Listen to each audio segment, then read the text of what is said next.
Most leaders stop growing when they get promoted into positions of leadership. Some individuals should crave a desire to grow when they get promoted into leadership because they've never been exposed to what the philosophical aspect, the science aspect, and the art aspect of leadership. Because leadership is composed of those three things. It just isn't one thing. There's a philosophy behind it, and then there's a science behind leadership, and then there's an art, there's a performing art of leadership. And you take all three of those things and you combine them together, and then we talk about influencing other individuals to do things that they otherwise would not want to do. You influence them to be in a good mood when they're in a sad mood, to get a task accomplished. That's what I'm talking about leadership. Who wants to go into work when you have a leader with a piss poor attitude?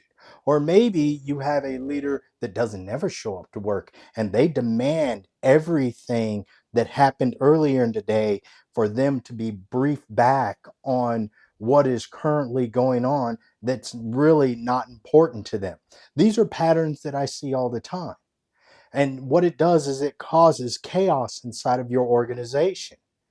You have to, as a leader, you have to invest in yourself first. Know yourself, seek self improvements. You have to conduct a SWOT analysis on the self. What are my strengths? What are my weaknesses? Those are the things that you can control. And then you have to look at your opportunities and your threats. Because if you're not competent, you're not going to be confident. And you may have leaders inside of your organization that are followers. They've been in much greater roles of responsibility that you could even fathom. You bring in an individual that served in the military or served in the fire department or somewhere else. That individual may have 20 or 30 years of leadership up underneath their belt. You could bring in a college athlete that was the captain of their team. There are responsibilities that individual understands about how it works with leadership. And please understand, once you get promoted, it's not the finish line.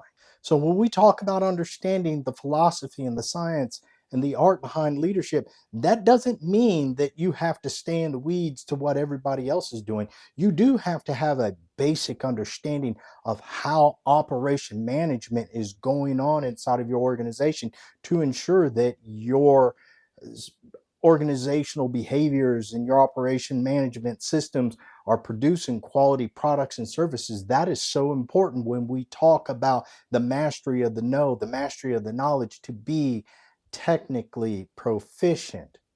Because when you're technically proficient, you can employ those skills, that knowledge, into an experience so that you can learn and so that you can become wise. And then when you repeat that task, you just become better and better and better, because that's what leadership looks like. And everybody that is beneath you, and I hate to use that term beneath you, but following you, your followers, your individuals who you are influence, your employees, they're relying on you to coach them, teach them, mentor them, exhibit modeling behaviors, because that helps them to execute on the task efficiently and effectively. Now, I mentioned a leader that just doesn't show up to work. I had a friend the other day, and we were talking about this individual, got a leader that never ever shows up to work. Leader is intelligent, but they're not smart. Intelligence is just simply your ability to learn a task and be able to absorb information in a very generalistic, simplistic term. Smart is being able to take that knowledge and employ it in a systematic process and a logical process to make things better inside of the organization. This individual is not a smart leader. This individual is highly dependent upon their position, their need for authority, their need for attention. And what that has caused inside of the workplace around 30 individuals is it has caused organizational tension, which is slowly eroding the trust. It's like watching the waves slam up against a beach and just erode a beach during a hurricane. And the sad thing about it is the higher level leaders, they're doing absolutely nothing about it. They know about it. They have a director that's sitting there twiddling their thumbs talking about, I don't know what to do. It's talk about the Peter principle, introducing the Peter principle.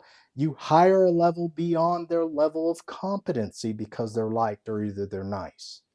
This individual has an opportunity right now to sit down and to truly embrace the philosophy, the science, and the art of leadership.